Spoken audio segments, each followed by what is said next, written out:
o'tib qoldi. Bizda katta dorilar ham bor azizlar. Katta dorilarni ham kuzatib borsalaring bo'ladi. Instagramga yozsalaring Umidjon pastki chiziqcha polvon deb yozsalaring o'zimni Instagramim kelib chiqadi. Ana shu yerda So'hrab akamning katta dorilarda ham o'ynagan tomoshalari bor. Albatta qiziqqanlar bo'lsa, bemalol o'tib ko'rsalaring bo'ladi. Albatta Dorboz aka dor ustiga ham chiqib oldingiz. Dorda kattasi ham dor, kichigi ham dor. Dor xatoni kechirmaydi. Dorbozlik jonbozlik deb ataladi. Avvaliga dor qonun qoidalari bilan tanishib kelasiz aka. Badasi esa tomoshalaringizni og'irlashtirib boraman.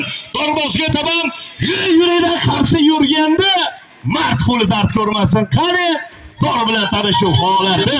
Xizmatlaringizni Dorboz akamiz. Qani ketdik. Hay. Hushyor bo'lib endi aka. Ayolni parishon aylamasdan hushyorlik bilan. Barakalloh. Dorga ta'zim. Qani, muborak tomoshabinlarga ta'zim. Qarsi bo'lsin ana shu yerga sizlarga ta'zim. Barakalloh. Hay, yashasin. Hushyor bo'lib endi ayolni parishon aylamasdan. Hay. Barakalloh.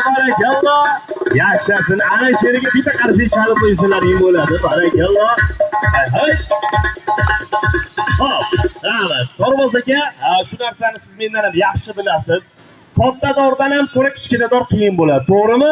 Chunki buni sababi bor. Oldindan aytib qo'yaman. Kichkina dorda mana bu qo'lda tortiladi, troslari, qo'lda tortilgan narsa juda ham mustahkam bo'lmaydi.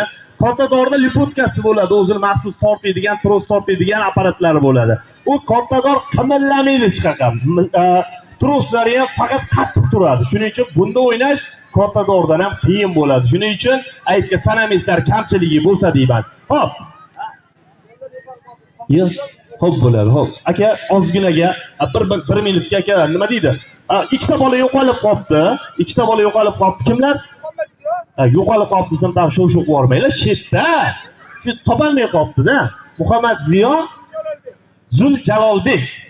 Agar taniganlar bo'lsa, mana shu yerga olib bersalaring ham bo'laveradi. Xo'p, yana tomoshaga qaytamiz. So'hrab aka, qo'lingizda langar cho'p, pasingizda odamingiz ko'p. Qayolda parishon aylamaysiz. Langar xatari degan tomosha bor. Ana bu tomoshani ijro etasiz-a? Ya'ni langarni qo'lingizda